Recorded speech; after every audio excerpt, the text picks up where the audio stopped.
Plant leaves contain a mixture of coloured pigments. Most leaves are green due to the presence of the pigment chlorophyll.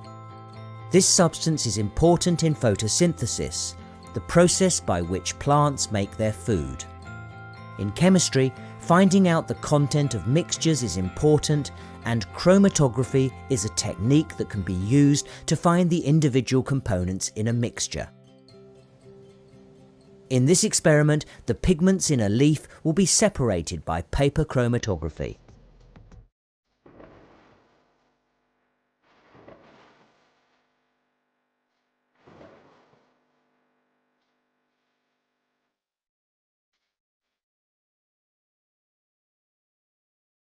First, a strip of chromatography paper is placed on a clean and dry flat surface.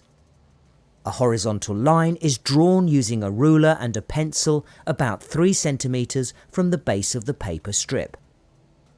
A single dot is added to the middle of the horizontal line. The chromatography paper should look like this before any leaf extract is added.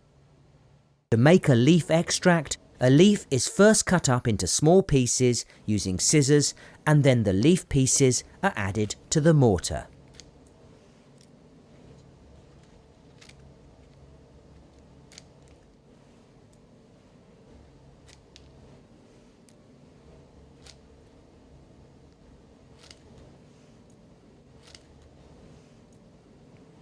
Next, a pinch of sand is added to the mortar.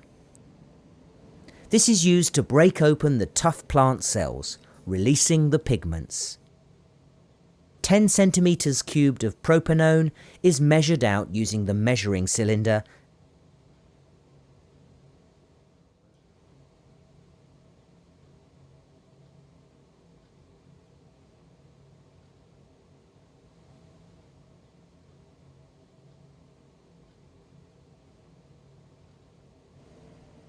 And is then added to the mortar. The mixture is ground with the pestle for at least 2 minutes.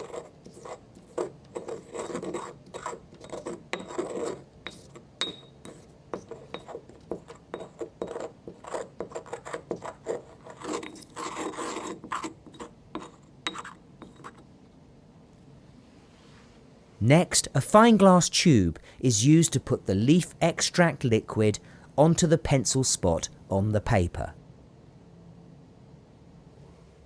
The spot should be as small as possible. A hairdryer is used to dry the spot for about 20 seconds.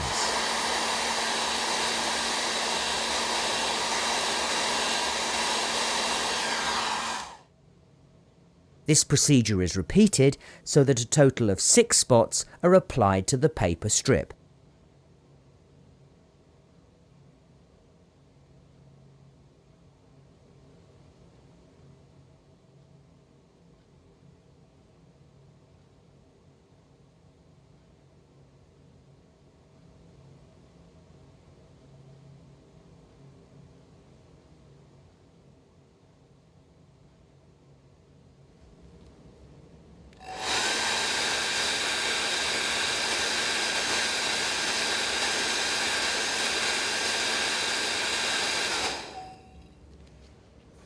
Now the paper is attached to a pencil using sticky tape.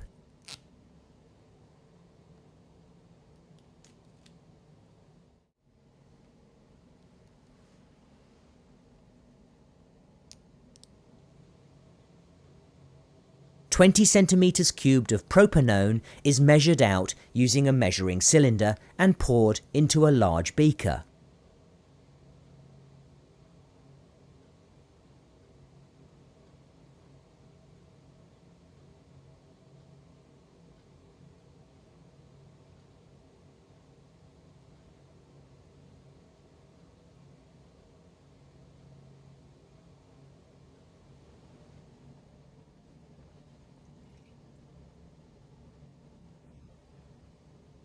The paper strip is carefully lowered into the beaker of propanone.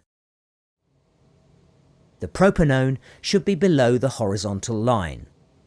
Moving the paper strip should be avoided once it is in position. As the propanone moves up the paper, the pigments will initially move with the propanone, and eventually the propanone will move ahead of the pigments, which should have separated.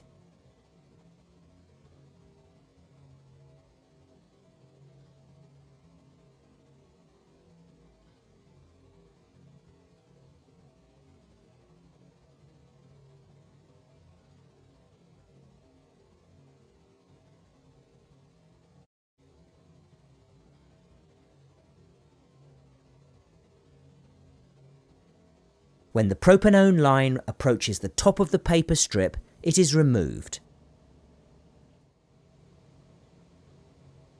A pencil is used to mark how far the propanone has moved up the paper. This is called the solvent front. The paper is dried with the hairdryer.